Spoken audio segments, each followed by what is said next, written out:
మిమ్మల్ని రోజు కూడా నేను మిమ్మల్ని దర్శించాలని, వాక్యము చేత మిమ్మల్ని ఉజ్జీవింప చేయాలని నేను ఎంతో ఆశపడుతూ ఈ యొక్క వీడియో చేస్తూ ఉన్నాను. ప్రతి దినము కూడా ఒక 5-10 నిమిషాల లోపు మీకు ఈ సమాచారాన్ని, దేవుని వాక్యమును ఉన్నది ఉన్నట్టుగా, పరలోక సంబంధమైనటువంటి యొక్క సమాచారాన్ని ఉన్నది ఉన్నట్టుగా బోధించడానికి ప్రభు కృప చేస్తున్నాడు. ఇంతకాలానికి దేవుని యొక్క మాటలు మీకు అందించడానికి దేవుడు కృప చేసినందుకు దేవునికి ఎంతో నేను కృతజ్ఞతాస్తుతులు చెల్లిస్తూ దేవునికి నేను ఎంతో రుణస్థుడనై ఉన్నాను.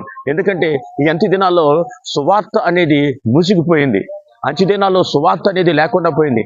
ఆమోసు గ్రంథంలో రాయబడినటువంటి ఆ ప్రవచన వాక్య ప్రకారంగా వాక్యమునకు క్షామము కలుగుతున్నట్లుగా ఈ సత్యాన్ని మీరు గ్రహించాలని మీకు మనవి చేస్తూ ఆ వాక్యమును మీకు పూర్తిగా వివరించడానికి కూడా ఆశపడుతూ ఉన్నాను. మీరు ప్రతిరోజు కూడా ఇది నా వాక్యం వినడానికి మీరు దేవుని చిత్తమును బట్టి నేను తెలియజేస్తాను. పలానా రోజు నుంచి ఈ వాక్యము మీ మధ్యకు రావడానికి పలానా సమయాన్ని నేను నిర్ణయం